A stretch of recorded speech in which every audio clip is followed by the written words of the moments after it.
Pittsburgh, too. Thumbs up. Okay. Here we go. We're doing it. Glad you're here tonight.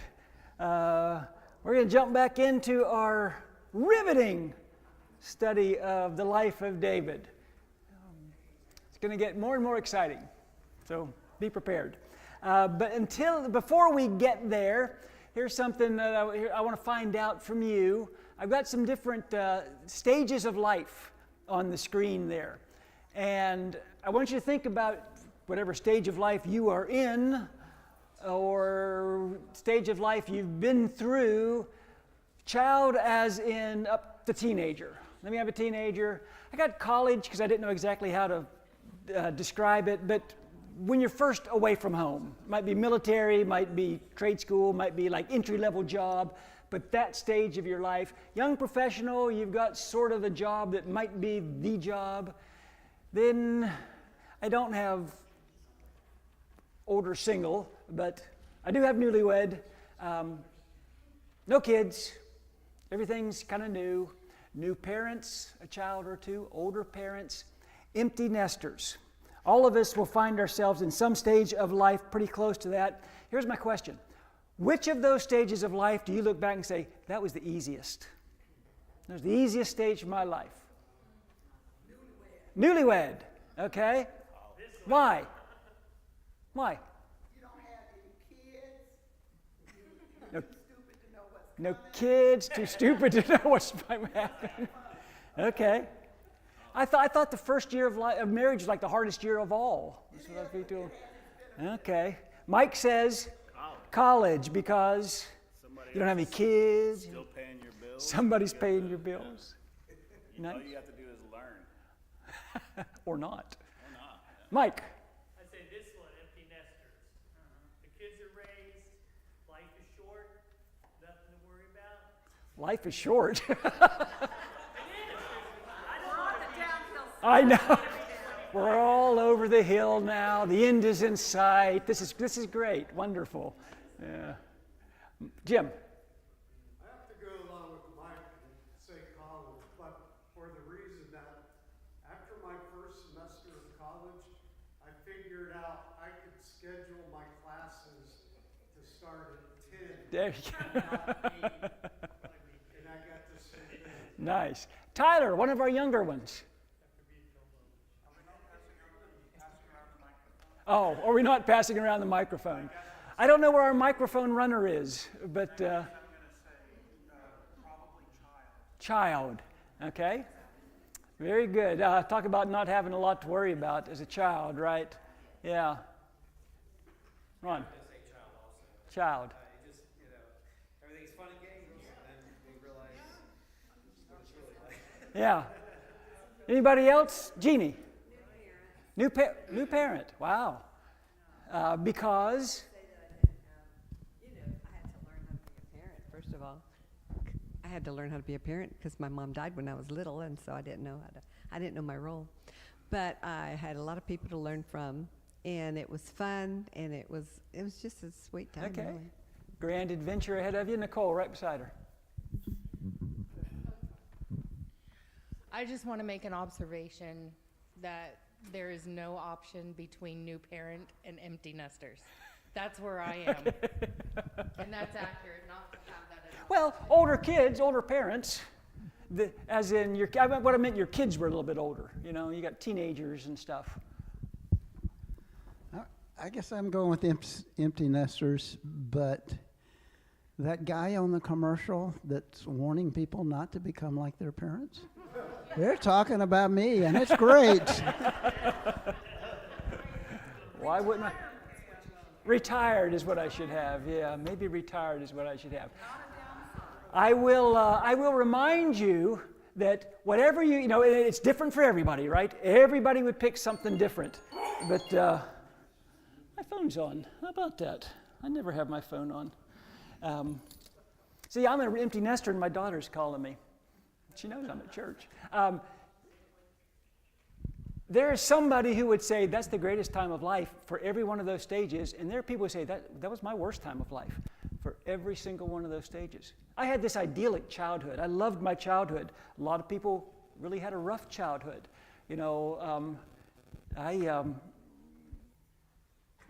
There's different stages of life that are great for one person, and they're really difficult for another. What about your spiritual life?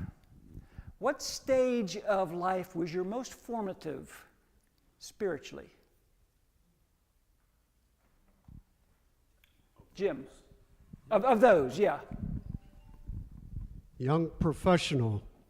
Seemed like I had a lot of time and being able to hang out with a lot of people, and it was also, I was a young Christian, so that was a great time of growth. Okay. Anybody else? What couple over here? Right now. Right now? Right now. Very good. Daryl.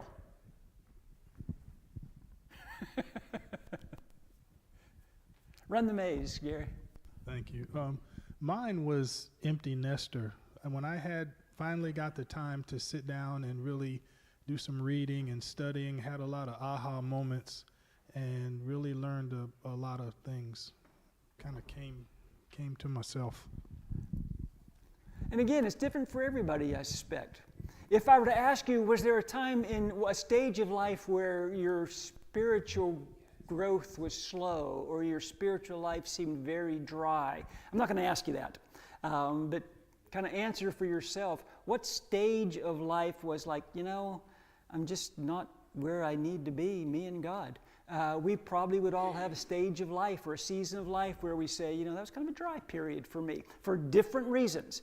I was very busy, I was alone, for all kinds of reasons. But there are times when we kind of go through dry seasons as well. There's times when we go through these really rich seasons of growth and just get closer and closer. We feel like, man, this is great.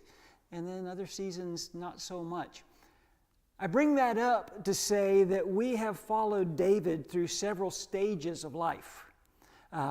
He's a young guy first. Only his family knows him. He's kind of a nobody. They don't even think about him being, an option when Samuel shows up. There's the first time that he's away from home. He goes to be a musician for King Saul. He is enrolled in the military. He becomes a very successful military strategist. He goes through a very stressful season of life where he is trying to stay alive. He's trying to stay one step ahead of Saul. He goes through a stage where everything starts to work for him. He's trusted by the guys who show up around him. We're going to see tonight he's trusted by strange people, even like kings of Philistia. There's times when he's hated by Saul. In fact, a lot of his life he's hated by Saul. He's about to transition into a whole different stage of life. He's about to become the king of Israel. And we're going to see that there are some times where he's going to miss the good old days. And we're going to see that there are some times when easier does not mean less complicated in the life of David. Anybody else kind of find that out with your life? Easier doesn't necessarily mean less complicated. Newlyweds have all these issues. Young families are tough. That is hard. Once my kids get old enough to dress themselves and be quiet in McDonald's, it's going to be so much better. Once my kids get old enough to drive, once my kids are, this is going to be so much better. And then we get to that stage, it's like, it's not really less complicated. It's a whole different set of issues, but life doesn't get less complicated. Usually quite the opposite. David's going to find that out. He's going to see his relationship with God change over the different seasons of his life as well. And times when you would think, this should be when David is experiencing the most spiritual growth, he's making some pretty poor decisions and doing some things that don't seem like someone that has the heart of God would be doing. All that to say, our journey, especially our spiritual journey, is just that. It is a journey. No matter what stage of life you are in, it is a spiritual journey. There's always highs, there's always lows, challenges, victories, and we never arrive this side of heaven. I'm as old as I've ever been. I'm a long way from arriving.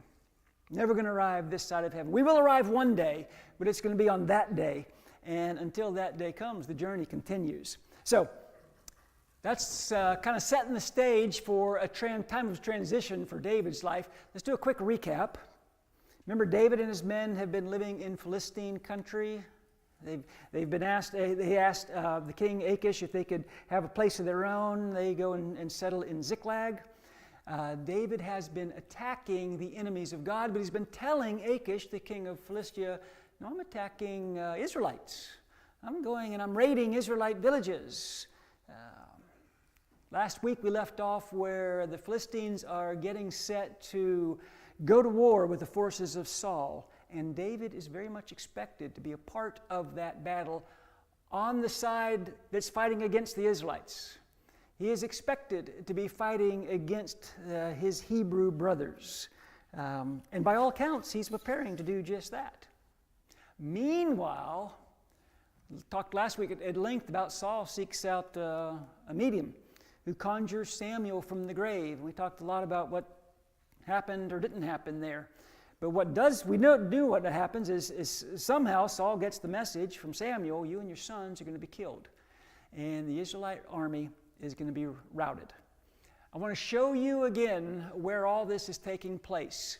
They're in the Jezreel Valley, the Valley of Megiddo, the Valley of Armageddon.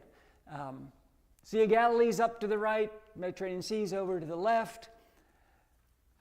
Down here at the bottom is Mount Gilboa, where the Israelites are amassed. Shuam, straight above the A on the valley there, is where where the Philistines are. You see, Endor is actually behind where the Philistines are camped. There's about 4 or 5 miles for Saul to go from Gilboa to Endor. See over there on the left is Mount Carmel. Anybody remember what happened on Mount Carmel here in the Jezreel Valley? Elijah took on the 400 prophets of Baal, called down fire from heaven. Martha and I were on Mount Carmel when we went to the Holy Land. And we stood on that mountain and looked over the Jezreel Valley. And that's where, maybe I told you this, that's where our guide said, not very far from here is the traditional burial place of Elijah. And we all left. And Martha and I looked like, wait, what? How can there be a traditional burial place for Elijah? He didn't die. Come on. Am I the only one here? Nobody questioned the guy. But you'll also see Mount Tabor right above Endor. Does anybody know what Mount Tabor is famous for by chance? No, not Abraham. You don't know what the question is? Oh, you didn't hear the question. So look at my own wife coming clean. I was talking to her. It's okay. I'm not going to call on you. Mount Tabor 1, that's where Sisera and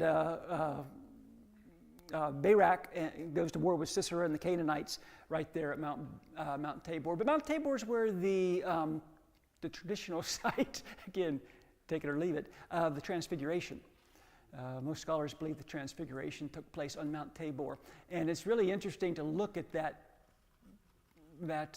topography because it is flat, flat, flat, flat, flat, flat, flat. I mean, Mount Tabor just kind of rises up and it's all by itself and it's like this perfect sphere. It's like half of a basketball sticking out of the ground.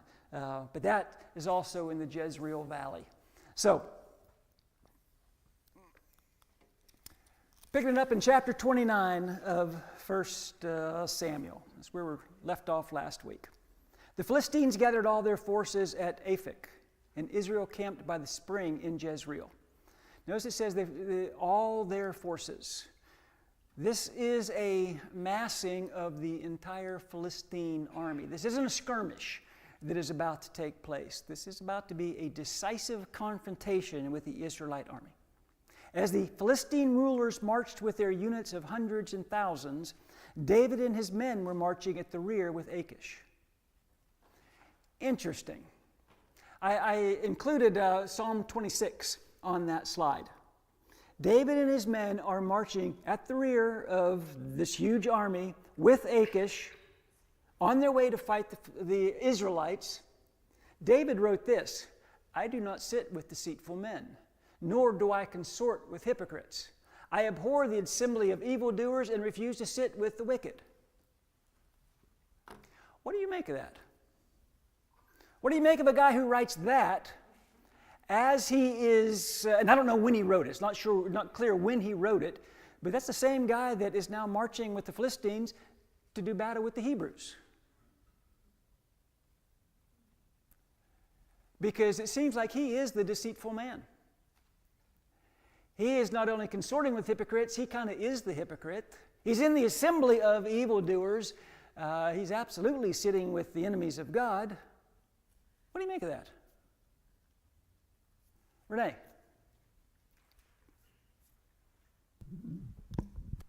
It would be easy for us to assume that David was a perfect man.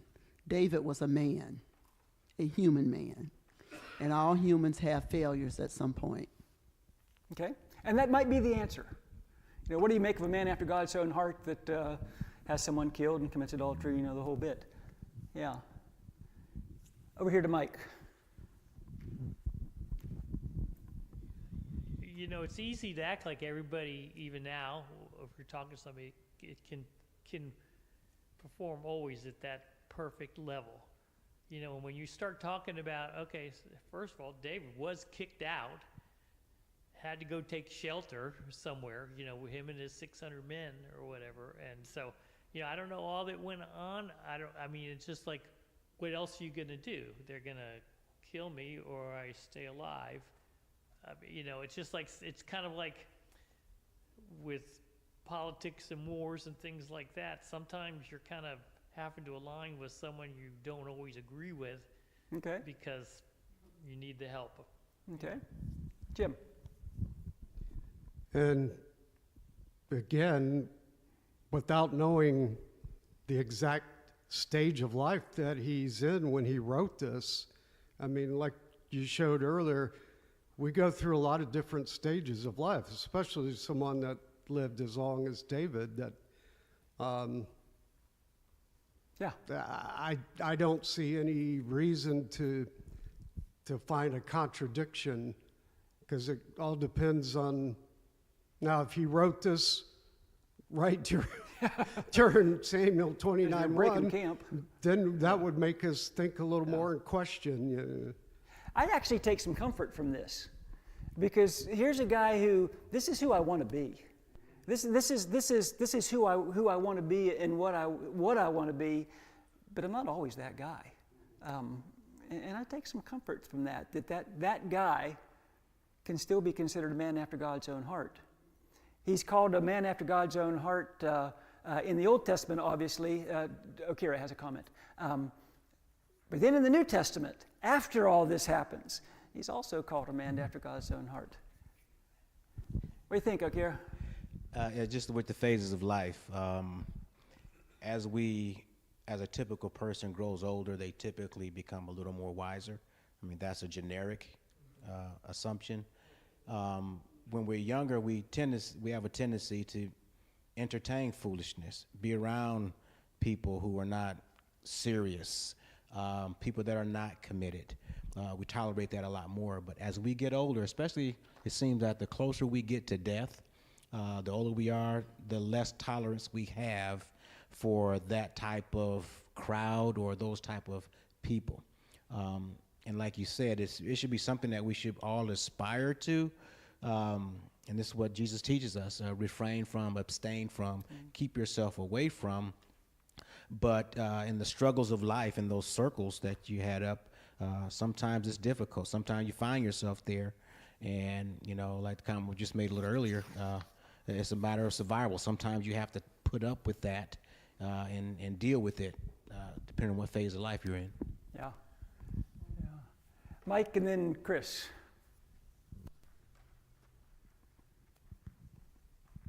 I think with foresight, it's easy for us to sit back and say, like, oh yeah, the Philistines are bad and all this kind of stuff. But God uses bad people all the time to pass judgment. Okay. We've seen that he's put Saul in David's hands twice at least. And in the last time, when he takes the spear in the jug, he says, you know, if God leads him into battle and takes his life, that's one thing. So maybe this is the first time that someone has come to him and said, we're going to war with them, and this is going to go down. And he just wants to be there to see what happens with it. This might be his time. Okay. It's a different thought. Chris? Well, as I was reading that, I was thinking about the Pharisee that was praying to God, you know, I do not sit with the deceitful men, nor do I consort with hypocrites. You know, I mean, it's almost the same thing. and Jesus said that the sinner, you know, the tax collector went down justified because he just smote his breast and said, I'm a sinner, forgive me. And I think we've all been that guy at one point where we thought we were righteous, we were so good, I would never do something like that. And then 2 years later, we find ourselves doing that exact thing. And then we need to do some serious repenting and changing. And I've been there. I'm sure most of us have. Yeah. And David was there too. You know, I want to go back to what Mike said. I've always understood this, that kind of David didn't have a choice. That he had been there and he had been deceiving Achish. And then all of a sudden it's, we're going to battle and you're going with me. I think there's a verse that says you're going with us. Mm-hmm. And so he may be here sweating bullets trying to figure out, you know, how am I going to, you know, what am I going to do and how am I going to get out of this? And there's got to be an element of that. You know, I will say that he did have a choice about where he went, where he lived, you know, who he was consorting with, but he did sort of paint himself into a corner here. Once he's in Philistia, and once he's been deceiving, I'm wiping out, you know, the Israelites. He didn't have as much of a choice then because he's reaping the benefits, or not the benefits, but he's reaping the results of some of the decisions that he made. However, what we're about to see is God's paying close attention. The commanders of the Philistine army, the Philistines asked, what about these Hebrews? Achish replied, is this not David, who was an officer of Saul, king of Israel? He's already been with me for over a year, and from the day he left Saul until now, I have found no fault in him. Remember, it's the same king that said, get rid of this madman. He said, I don't need another crazy man. But the Philistine commanders were angry with him and said, send the man back that he may return to the place you assigned him. He must not go with us into battle, or he will turn against us during the fighting. How better could he regain his master's favor than by taking the heads of our own men? Is this the David they sang about in their dances? Saul has slain his thousands and David his 10,000s. Everybody knows who David is. I mean, the Philistines remember who David is. This is years later, by the way, after the Goliath incident. Hey, Goliath was kind of our guy.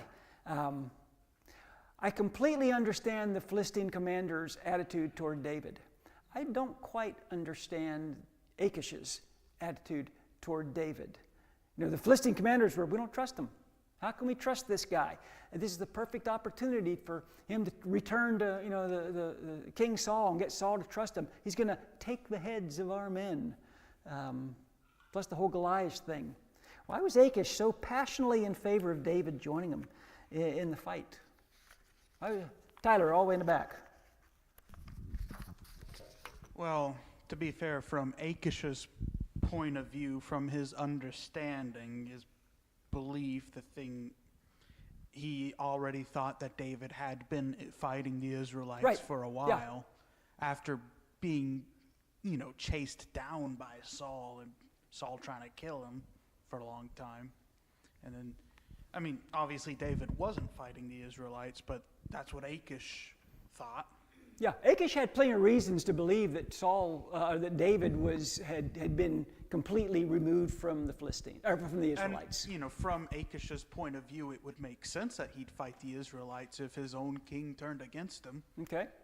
So, from Achish's point of view, it makes sense. Okay. Jim and then Dave.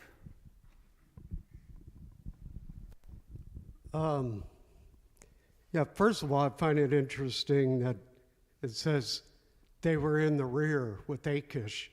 You know, the king's in the rear, it's almost like they're the last guard. But for Achish, it's an asset. Oh man, I got this great asset, this great warrior. These guys fight well. I'm going to have them on my side. But I'll keep them by me, keep an eye on them. Or Earlier, he said, I'm going to make you my bodyguard. He told Yeah. David, you can be my bodyguard. Right. So it makes sense that I'm going to keep this guy close. It makes sense from, like Tyler said, what Achish believes. Doesn't make sense from, I'm going to get a Hebrew and his 600 tough guys to surround me. Just following up on that, maybe kind of a pride thing for Achish. You know, I've turned this Okay. guy. He's Okay. mine. You're going to tell me to send him away, and so it was kind of a threat maybe to his authority and what he thought about himself. Yeah. But also, the other thought is we got plenty of examples around us of folks who have some authority and power who are not very smart. Okira in the back. Yeah, just because somebody's king doesn't mean that he's making wise decisions. Typically in the military, especially when you're at war in a battle, you have the main organization who's the lead of this particular battle or war. Any element attached to you, they will not be in the lead. They will be in the rear. So if the Philistines are leading this battle, David is accompanying him. There is no way or form that he would be in the front with the lead element. He would be designated, just like it says here, a task. Send him back to be in the place where he was assigned. Okay. That's normal military operation when you're bringing in partners or alliances. The alliance is told where they'll serve. Okay. And whoever's leading the force is the one who's always going to be in front. Good strategic information. Jeannie, and then we'll move on. Wait, just a second. He's in a strange position, David. Achish or David? David is in a very hard position, put there by Saul, and having been an obedient to God, obedient, not even killing Saul when he could have.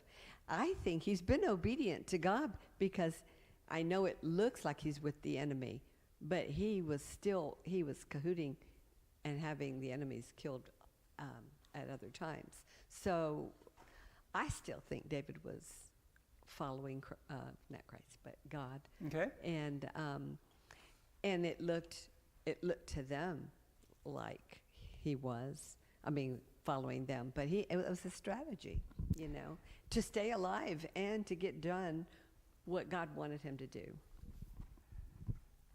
Let's move on. So Achish called David and said to him, "As surely as the Lord lives," which I think is amazing that Achish is now kind of swearing by the Lord. And maybe that's because of David's influence. As surely, or maybe he just knew David's going to listen to the Lord. "As surely as the Lord lives, you have been reliable." Reliable? He's been lying to Achish the entire time. "And I would be pleased to have you serve with me in the army. From the day you came to me until now, I have found no fault in you. But the rulers don't approve of you. Turn back and go in peace. Do nothing to displease the Philistine rulers." "But what have I done?" asked David. "What have you found against your servant from the day I came to you until now? Why can't I go fight against the enemies of my lord the king?" Which is such a strange statement to make. Why can't I go fight against the Israelites? This is David, who has been chosen by God, anointed by Samuel to be the king of the Israelites. Why aren't you letting me go fight the Israelites? Achish answered, "I know that you've been as pleasing in my eyes as an angel of God." What is it about David?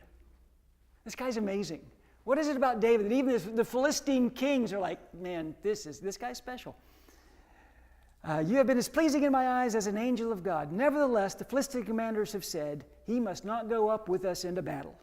Now, get up early, along with your master's servants who have come with you, and leave in the morning as soon as it is light." So David and his men got up early in the morning to go back to the land of the Philistines, and the Philistines went up to Jezreel. Do you see God's hand at work in this narrative? And the answer is absolutely. Absolutely. Has David ever killed an Israelite? We're keeping a body count. Has David yet killed an Israelite? Not yet. David had an inescapable dilemma. He's in a hard place. Fight against Israel or repay Achish with evil for his kindness. God provided the answer in a most unexpected way to escape the situation by having the other Philistine princes refuse to have the mighty forces of David accompany them. I would have loved to known what David's plan was. Would have loved to have known what would have happened had he followed the Philistines into battle against the Israelites. I don't know the answer to that. I find it almost impossible to believe that David would go to war against the Israelites. I just don't believe that. I also find it impossible to believe that his 600 men could have really done anything against these, and it's thousands of Philistine warriors. I don't know what his plan was. He was looking like, in fact, he's talking like, we're going and we're going to, remember he said, now you see what I can do. Tyler and then Jim. Well, I could see this in there are a few different ways that I could see his perspective that could make sense. Be it maybe his code of honor, or maybe the Philistine commanders actually being right about his motives, or thinking, well, this is the position God put me in. I could see a lot of different possibilities. Yeah, I don't know. He knew he was the next king. But I guess my point is there are ways in which it makes sense, so it's probably one of those, I would imagine. Okay, we'll give your dad 2 minutes for rebuttal. I think I can take less than 2 minutes on this, but thank you.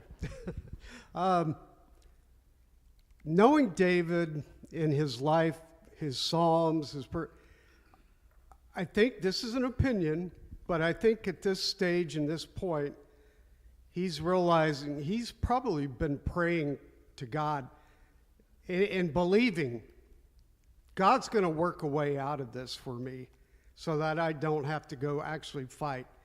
Now, why does he say that to Achish? Oh, why? I don't know. I think he's just still trying to carry the facade. Yeah. Oh, why can't I go? Yeah. Sometimes you'll see in stories where that backfires, but people will do it. Like they'll continue to carry the facade to put up the show. But I think he's probably been looking for God to deliver him, and God has delivered him. And he'll be able to reflect back on this late in his life. Yeah. As another David has got himself in a tough spot, and it's God that gets him out of that tough spot in a pretty unusual, unexpected way. Wouldn't it be great if God still did that today? Okay. Back with David. David, as we all understand in this study of him, he was not just a warrior, he was a man of valor. Those 600 that he had with him weren't ordinary soldiers, they were men of valor also. So they were at a very high level of being warriors, and David was well familiar of being up against the most insurmountable odds and believing that God could and would deliver him. I don't think he had doubt. Just let me show you what I can do because of his faith in God's ability. But at the same time, I think it's that political arena that I have to go along with this. It's playing that political role, but at the same time, having the confidence that God is going to work this out. But I just have to go through, my part. God will. For this to work out the way it needs to be, for me to be where I'm supposed to be as the king. There are a lot of moving parts on the table in this chapter of David's life. Now, I put on there, I wonder how he treated Achish after he became the king of Israel. I wonder how he treated those other princes of Philistia as well. By the way, the way this whole thing worked out wasn't just fortunate for David and his men. It's also fortunate for their families back in Ziklag, because when David and his men return home to Ziklag, there's a problem. There is a big problem. Chapter 30. David and his men reached Ziklag on the third day. Now the Amalekites had raided the Negev and Ziklag. They had attacked Ziklag and burned it and taken captive the women and all who were in it, both young and old. They killed none of them, but carried them off as they went on their way. Okay, here's something you need to know about this. It is 70 miles from where David was in the Jezreel Valley back to Ziklag. They get there in 3 days. Okira, 600 men traveling 70 miles by foot in 3 days. It was a hard march. They were moving. Okay, this was a hard journey back 70 miles in 3 days. The Amalekites, Israel's habitual enemy, had taken advantage of the fact that here's a village with no men. It's like shooting fish in a barrel. So they come in and they take all the women, all the wives, all the children, and yet Scripture says they killed none of them. A couple reasons why they didn't kill anyone. One, first, foremost, is God's hand at work, okay? I think God made sure none of these people were going to be killed. But on top of that, the Amalekites were famous for women, children. Those are spoils of war. And we're going to take them for our own use. And whether that's servants, whether that's selling them, as slaves, these are spoils of war to the Amalekites. In fact, we're going to find out an Egyptian guy is going to come on the scene. Is going to kind of prove that point.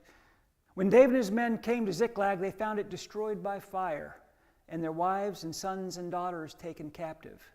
So David and his men wept aloud until they had no strength left to weep. Now, Kira mentioned these aren't a bunch of white-collar lawyers. I shouldn't have said lawyers. White-collar people who've never, I apologized already. Preachers, how about that? Preachers who really don't know how to work or anything, right? These were tough guys. These were hardened men, and they weep until they have no strength left to weep. These are family men, okay? These are real men, real women, real children. David's 2 wives had been captured, Ahinoam of Jezreel and Abigail, the widow of Nabal of Carmel. David's wives had been taken. David was greatly distressed. Why? Because the men were talking of stoning him. Each one was bitter in spirit because of his sons and daughters. But David found strength in the Lord his God. David is in a place now where these 600 men that he's been leading, they get home and, what's the mood of the army? Things are bad. I keep telling you, you don't see grown men weep very often. Here's 600 grown warriors who are weeping. And now they got to blame somebody. Who are they going to blame? We've got to blame David. And we should stone David. Maybe we will. It had to be a stressing thing to have 600 warriors threatening to stone you to death. David's response, he strengthened himself in the Lord. Interesting that the writer inserts that here. David strengthened himself in the Lord. He also will focus the stoners on the priest and the ephod and God's power, not his own power. I suppose Jesus was discouraged when his followers tried to stone him too. It took an event as dramatic as the burning of Ziklag and the capture of the women and children and flocks to keep David out of the war between Philistia and Saul. God did not want him involved in that battle. How do you think David strengthened himself in the Lord? Things are bad. Things are terrible. My 2 wives are gone. All of these men's wives and children are gone. Our town is burned. How did he strengthen himself in the Lord? He's headed to Akira first, then Renee. I think in the same way when he was in fear of Saul, he knew he had an opportunity to take Saul's life, but divinely he knew that this was not the right way because he was still God's anointed. I must be patient for in this. I have to wait on God's time. God's time will manifest. Same here. He was supposed to be with those Philistines going in that direction. Meanwhile, his own family and the families of his men, that is devastating.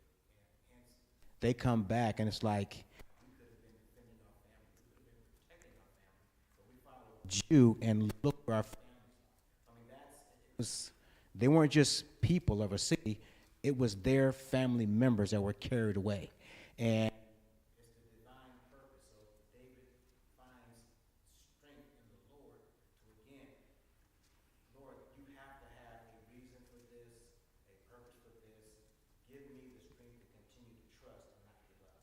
It's a great point. I think one of the ways that we find strength in the Lord is we remember what God's done for us in the past.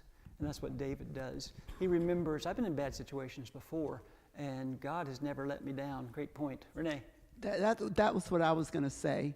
When I'm doubting and things are not looking good, I can think of times in the past when things did not look good and I could not see a solution, I could not see a path out, and God made a way out of no way.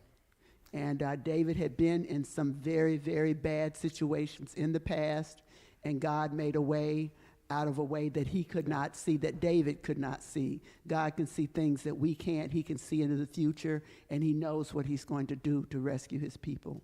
It's a great lesson to learn from David.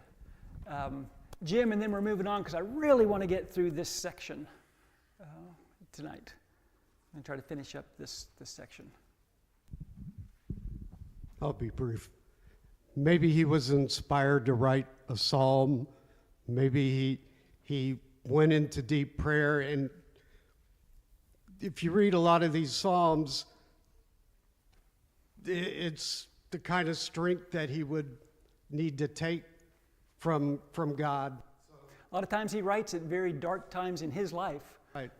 I don't know that he did. I was trying to look. Maybe there's one in here that says. Actually, no psalms were attributed to David during his time in Ziklag.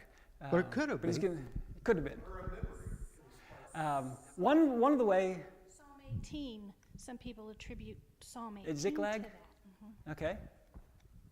My resources said there's no psalms attributed to him at Ziklag, but you might be right. I'm still moving on though. We should read Psalm 18. The very next verse tells us one way that he strengthened himself in the Lord. David said to Abiathar the priest, son of Ahimelech, bring me the ephod. Abiathar brought it to him, and David inquired of the Lord, shall I pursue this raiding party? Will I overtake them?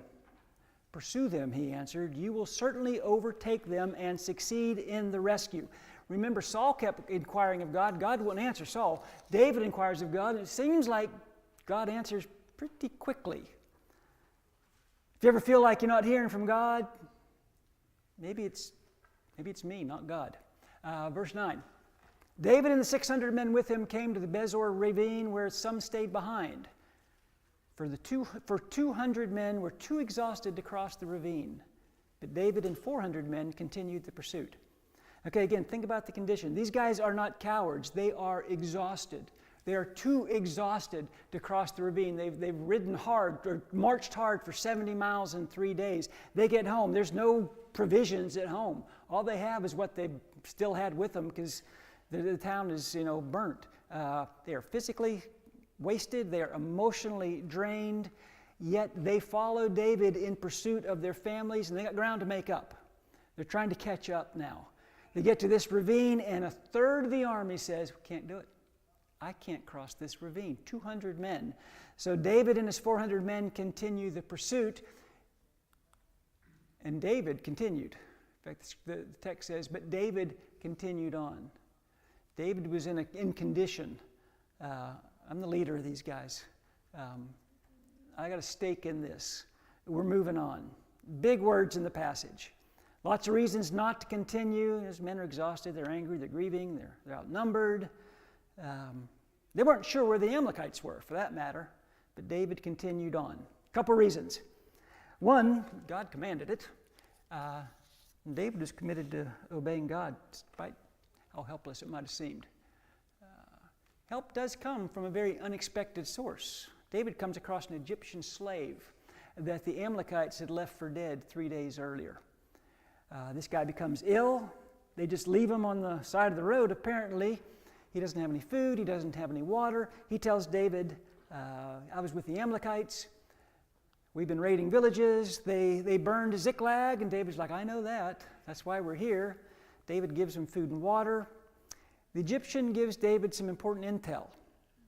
He tells David where the Amalekites are. He said, but first, I'm not going to tell you unless you promise me something. You promise me that you won't turn me over to my old master, and I'll tell you where the Amalekites are. Exactly. And David's like, there's not going to be anybody to turn you over to once I find them. Don't worry about that. And David continued on. He, being the slave, he led David down, and there they were, scattered over the countryside, eating, drinking, and reveling, because of the great amount of plunder they'd taken from the land of the Philistines and from Judah. David fought them from dusk until the evening of the next day. By the way, dusk there in the Hebrew probably means morning. It can be morning or evening. It probably wasn't a day and a half's battle. It's probably all day long. And none of them got away, except 400 young men who rode off on camels and fled. Interesting, it says none of them got away. Well, yeah, 400 got away, but that was really nothing. David only had 400 with him. He was down to 400 men. And so when he said, well, only 400 got away, how many were there to start with? And maybe the lesson there is don't eat, drink, and revel when there's battles to be fought. David recovered everything the Amalekites had taken, including his 2 wives. Nothing was missing, young or old, boy or girl, plunder or anything else they'd taken. David brought everything back. He took all the flocks and herds, and his men drove them ahead ahead of the other livestock, saying, "This is David's plunder." And David came to the 200 men who had been too exhausted to follow him and who were left behind at the Bezor ravine. They came out to meet David and the people with him. As David and his men approached, he greeted them. But all the evil men and troublemakers among David's followers, you mean there's evil men and troublemakers in every group? Said, because they did not go out with us, we will not share with them the plunder we recovered. However, each man may take his wife and children and go. You didn't earn it, you don't get it. Take your wife and children, go, but the plunder is ours. Which on one hand, okay, I kind of get it. David thinks otherwise.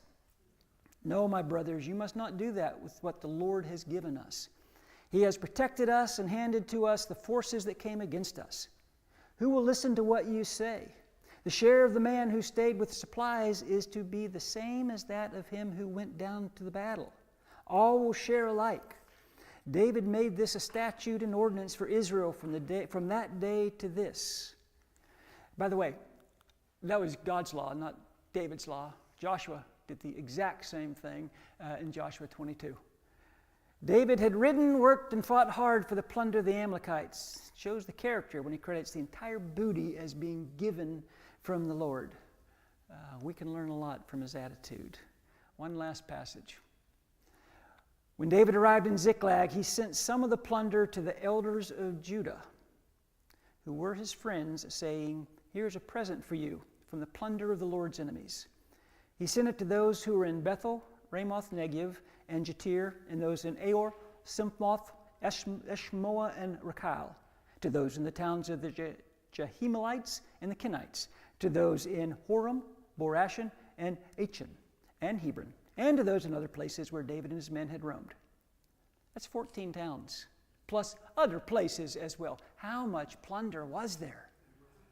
How much plunder was there that he could divide it and send it out to 14 minimum different groups of people? Is this generous or political? Yes. Says the policy man. It is absolutely generous and political. Meanwhile, things are not going nearly as well for Saul.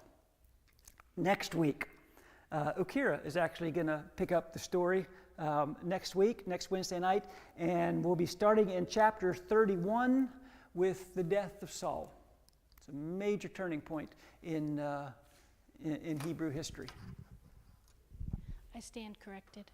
You stand corrected. I got the battles mixed up. Okay. Psalm 18 is 2 Samuel 22. Okay. I wasn't doubting you, by the way. I don't know. That's right. Very good. Hey, let's end with prayer, and we'll be dismissed. Father, what an honor, what a privilege, what a blessing to serve and to worship the God of David. And Father, I pray that you would give us the heart of David. And I pray it in Jesus' name. Amen.